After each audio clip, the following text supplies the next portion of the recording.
The damp silence of the cells in Dragonstone was broken only by the sound of dragging chains as Varys emerged, cloaked in shadows, before the fully imprisoned and weakened Eddard Stark.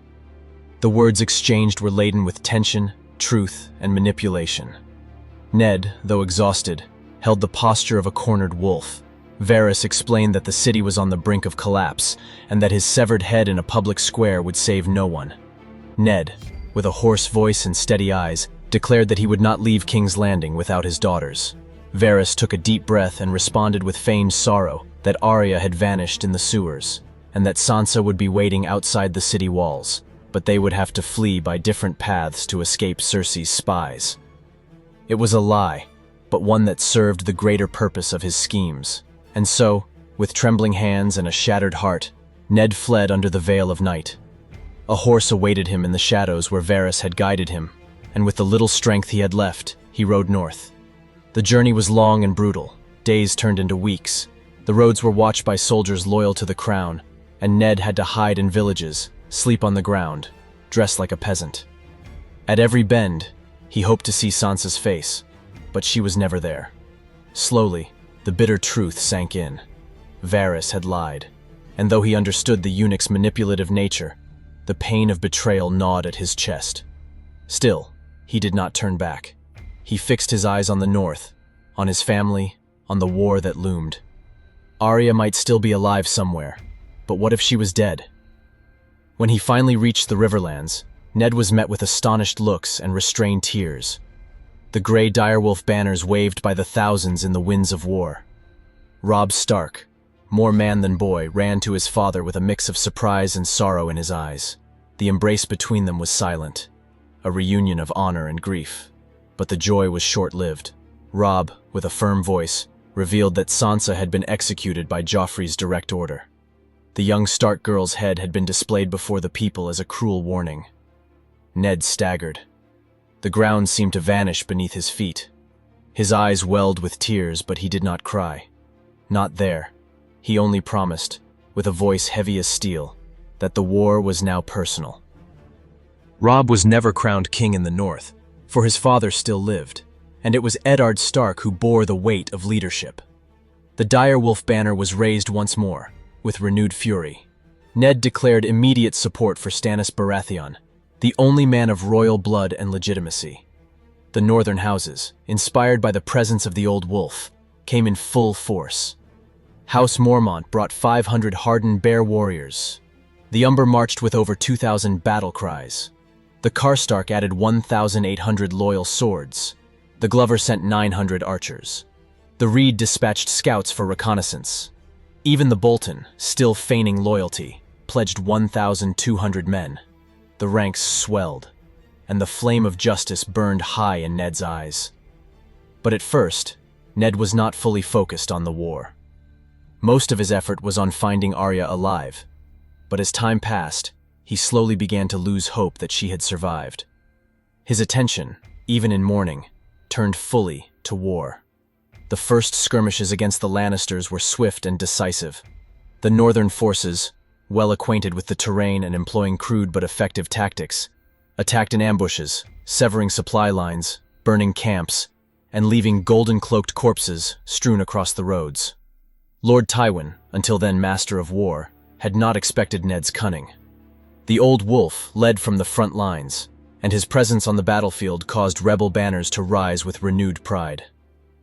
The tales of Joffrey's cruelty, combined with the return of the true Lord of Winterfell, further inflamed resistance against the crown.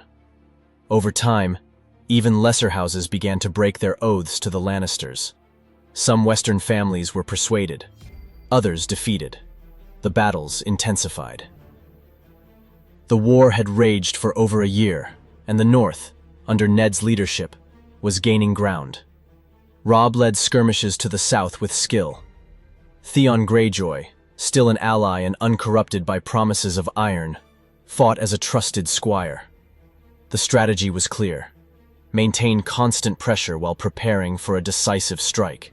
That strike would come at a fortified mill between Harrenhal and Riverrun, where Gregor Clegane, the Mountain, had gathered superior numbers. Ned commanded with intelligence, using the northern houses to trap the enemy in disadvantageous terrain. The combat was fierce.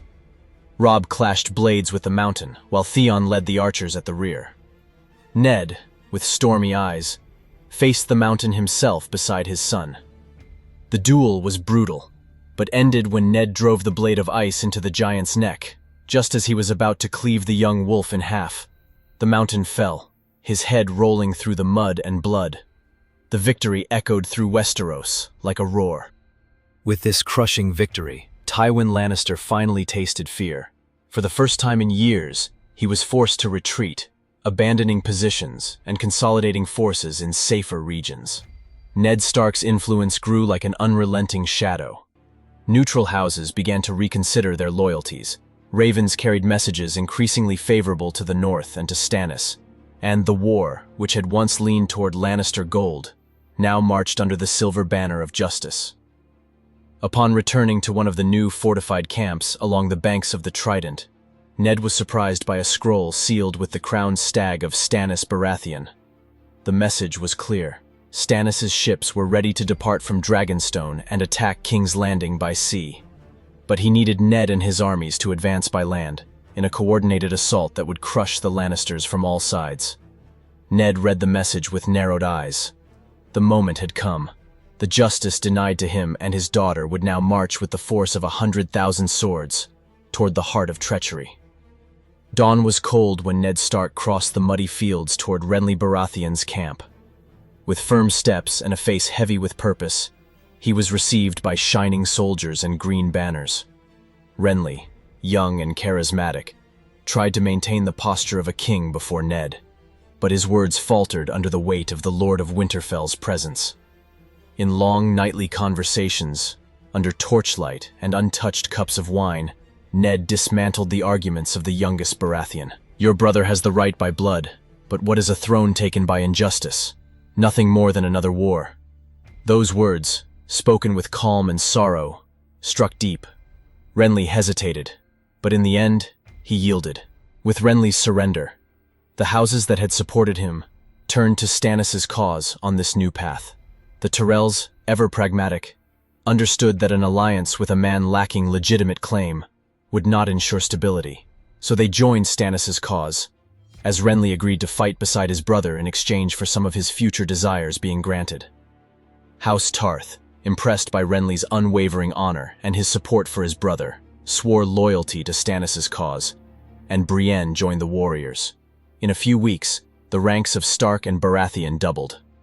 The union of forces formed the greatest army seen since Robert's Rebellion. The fate of the realm would be decided beneath the steel of men who believed, if not in the air, at least in justice.